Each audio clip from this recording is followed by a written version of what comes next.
Good evening. This is Akashvani. The news read by Shubhashati Bhattacharjee. Prime Minister Narendra Modi today highlighted India's fintech prowess at the Global Fintech Fest GFF 2024 at Mumbai in Maharashtra.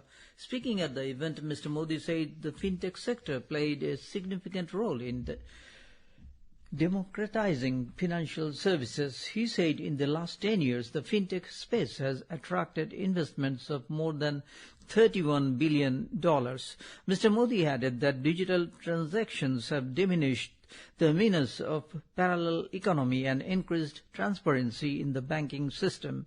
PM Modi asserted that India's fintech ecosystem will bring ease of living for the world. He said the country's fintech adoption is unmatched in speed and scale, and half of the world's real-time digital transactions take place in India.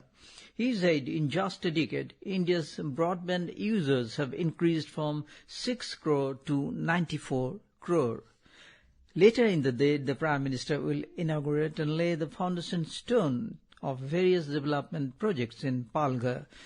PM Modi will also lay the foundation stone of India's largest deep-water port, Burdwan Port. The cost of this project is around 76,000 crore rupees. It aims to establish a world-class maritime gateway that will boost the country's trade and economic growth by catering to large container vessels. Highlighting the importance of the port in a social media post today, Mr. Modi said the upcoming port in Palghar is a very special project that will contribute to India's development. He added that the launch of India's largest deep-water port will reaffirm Maharashtra's pivotal role as a powerhouse of progress. The Prime Minister will also inaugurate and lay the foundation stone of 218 fisheries projects worth around 1,560 crore rupees. External Affairs Minister Dr. S. Jaishankar today said the era of uninterrupted dialogue with Pakistan is over, stressing that actions have consequences.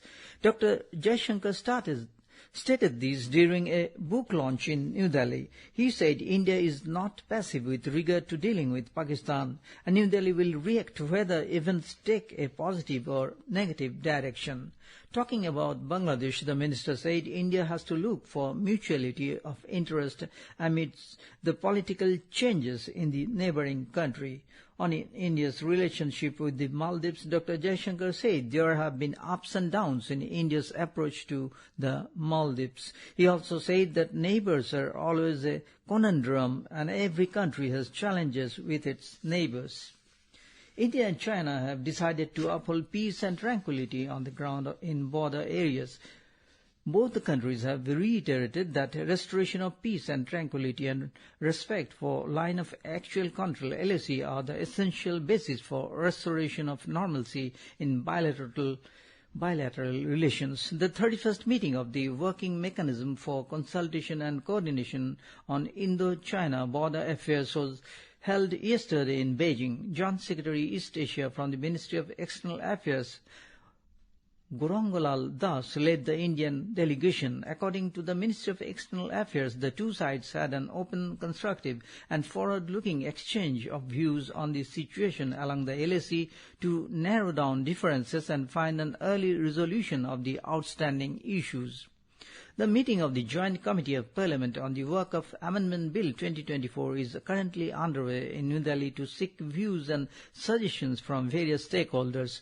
This bill is intended to overcome the shortcomings and to enhance the efficiency of the administration and management of the work of properties. According to the Lok Sabha Secretariat, All India Sunni Jamiatul Ulema of Mumbai and Indian Muslims for Civil Rights of New Delhi will put forth their views before the committee today. The Joint Committee of Parliament on the Work of Amendment Bill 2024, constituted under the chairmanship of Lok Sabha MP Jagadambika Pal, had invited views and suggestions from the stakeholders, including the public, NGOs, experts and institutions.